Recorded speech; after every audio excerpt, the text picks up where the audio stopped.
Fala galera, aqui é o Roberto da Rocha Miranda e iremos dar continuidade ao vídeo de conjuntos numéricos. Conjunto dos números racionais, que é representado pela letra Q, a necessidade de se operar com grandezas que nem sempre podem ser representadas por números inteiros e, consequentemente, exigem subdivisões, levou à criação de números fracionários, que é o 3 sobre 5, 8 sobre 7, 1 sobre 10 e etc. Divisões como essas são definidas com a introdução do conceito de número racional. Então vamos lá seguir. Conjunto dos números racionais que todo quociente P dividido por Q dá divisão de um inteiro P por outro inteiro Q diferente de zero, é chamado de número racional. Veja a definição do conjunto Q dos números racionais. Então você tem x tal que x é igual a P sobre Q, onde P e Q é inteiro e Q é diferente de zero. Exemplo. São racionais os seguintes números. 8 dividido por 2 dá 4, então ele é inteiro. Você tem um número fracionário de termos inteiros, que é 3 sobre 7. Tem um decimal exato. Se você for analisar, menos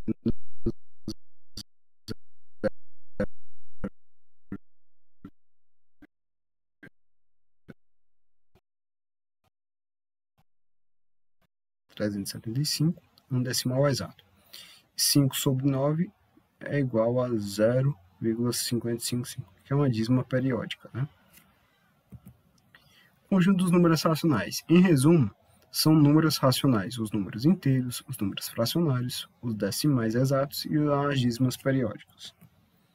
Então, um número decimal exato é sempre igual a uma fração, cujo denominador é uma potência de base 10 ou expoente natural. Então, 0,35 é 35 sobre 10 ao quadrado, e 35 e 10 ao quadrado é 100. Aí você simplifica, Simplifica por 5, vai dar 7 sobre 20. Menos 1 sobre menos 1,8 dá menos 18 sobre 10, E aí você simplifica, 10 elevado a 1 é 10, que a gente viu na nossa aula de potência, e divide tudo, simplificando por 2, dá menos 9 sobre 5. Transformando os números decimais periódicos em frações. Numa dízima periódica, o grupo de algarismos que se repete é chamado de período da dízima. Por exemplo, na dízima 23,47272727, o período, no caso, aqui vai ser 72, Se a gente for analisar, 72 vai aparecer várias vezes. Então, a fração que dá origem a uma dízima é a sua geratriz, que a gente chama. Então, vamos dar aqui um exemplo. Suponhamos que eu quero saber a fração que gera essa dízima. Então, 0,42 você chama de x, E aí, veja que tem dois termos que se repetem, que é o 42, que é o período. E aí você vai multiplicar por 100 o x, Se eu multiplicar por 100, vou multiplicar por 100 esse número aqui. Então, a vírgula vai andar duas casas. Vai ficar assim, Beleza. E subtrai esse 2 aqui, menos 1. E aí fica isso, Então, fica 100x igual a 42,42 menos essa equação 1, que é essa. E aí, 100 menos 1, Veja que tem um aqui, bem embutido, mas tem. Então, 100 menos 1 vai dar 99. X, 42, aí vai cancelar essa parte e vai sobrar só 42. Então, 42 sobre 99, você simplifica por 3, Simplificando por 3 aqui, você vai ter 14 sobre 33. E se você pegar na sua calculadora 14 dividido por 33, vai dar exatamente esse número aqui. Encontrar a fração de geratriz da dízima periódica 4,7333. Então, aqui é o número que se repete, o período. Então, o número que se repete é o 3. Então, vamos lá. Multiplica por 10, para ir até o ponto onde se repete. Então, o que vai acontecer? Se eu multiplicar por 10, vai ficar 47, vai andar a vírgula para cá, vai ficar desse jeito, a equação 2. E subtraindo a equação 2 menos a primeira, aí você vai ter o quê? 10 menos 1, que dá 9. 47, aí você percebe o quê? Vai cancelar essa parte. E veja que diferente da outra, né? A gente vai ter que fazer uma continha. Como? Que vou ter que pedir emprestado, vai ficar 6. E aqui vai ficar 13. E 13 menos 7 dá 6. Né? 6 menos 4 dá 2. E abaixo o 4. Então, aí eu vou ter que multiplicar por 10 nos dois lados, né? Fica mais fácil, porque eu vou trabalhar com número decimal, né? Então, multiplicando por 10 dos dois lados, fica 90, 426. 426 por 90, eu simplifico. Simplifico por quê, professor? Vamos analisar aqui.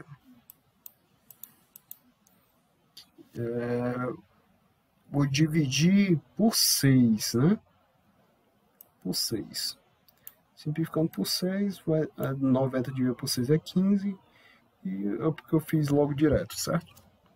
Mas você pode ir dividindo por 2, depois dividir por 3. Tanto faz.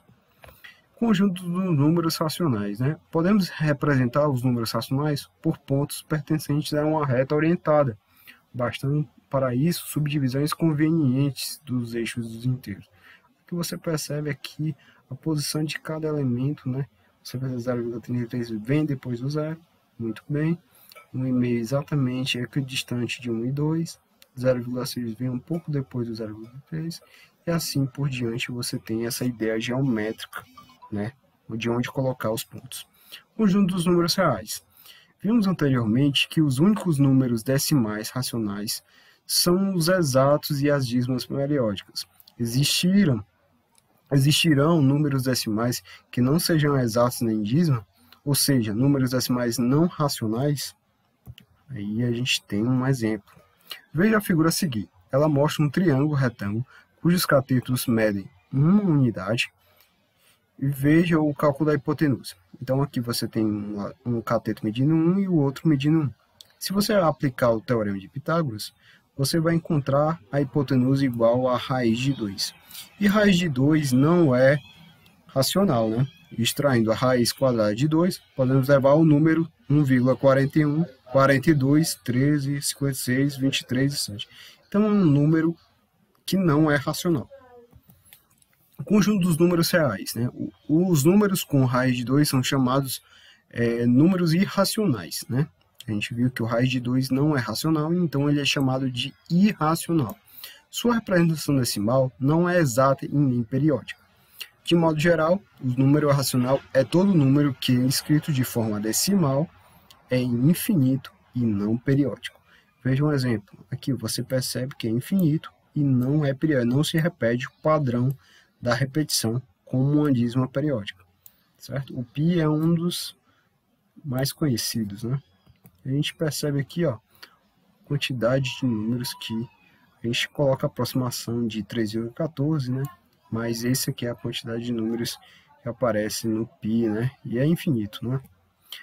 Conjunto dos números reais, né? A reunião dos racionais com os irracionais resulta no conjunto de números reais.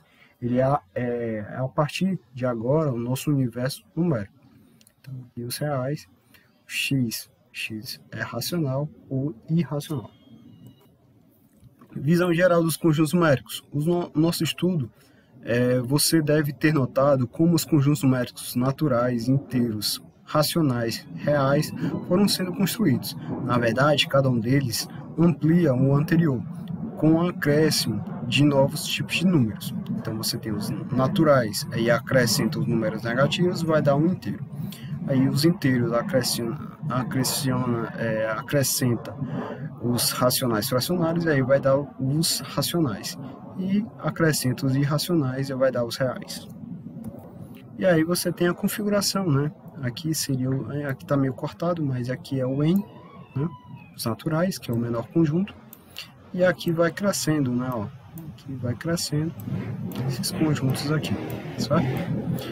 Então você tem os naturais, está dentro dos inteiros, e os inteiros estão dentro dos racionais, né? E essa parte aqui, ó, que não está dentro, aqui, ó, que está em volta, né?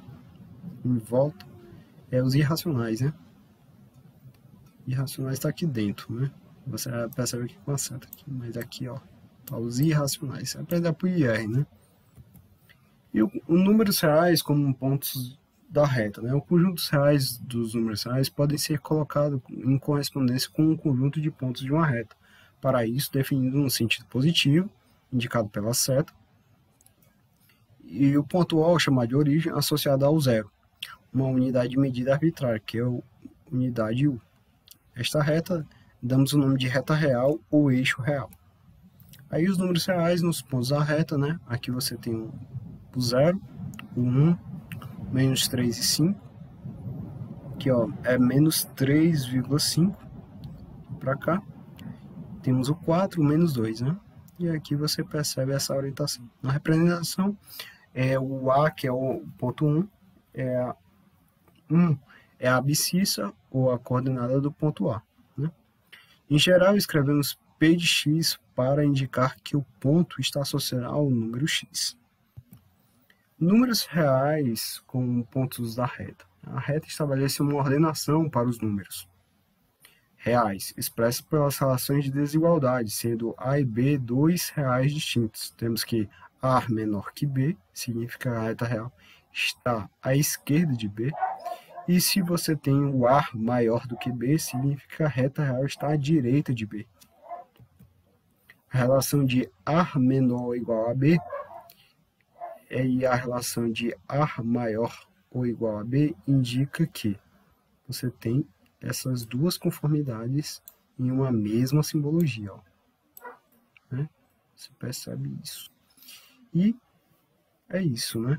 Exemplos, o 5 é maior ou igual a 3 e o menos 2 é menor ou igual a 1.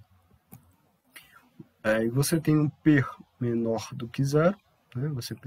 E um P maior do que 0. E aí você tem um intervalo entre P e Q, um 0, fica esse intervalo aqui, está entre 0, né? 0 é maior que P e 0 é menor que Q. As figuras mostram a reta real, né? Que o O é a origem, são dados os pontos A, Azinho, Bzinho, e sabe-se que OA é igual a C. Então, OA é igual ao C. Quais as abscissas dos pontos O e C, né? Se aqui é a origem, aqui vai ser menos A. Isso é bastante, né? Então aqui vai ser o 0.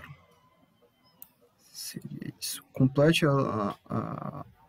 os pontilhados com sinais de desigualdade, né? O A é menor do que 0, o B é maior do que 0, menos A é maior do que 0, menos B é menor do que 0, e A mais B é maior do que 0, e A vezes B é menor que 0, e A ao quadrado é maior que 0, e menos B é menor do que A.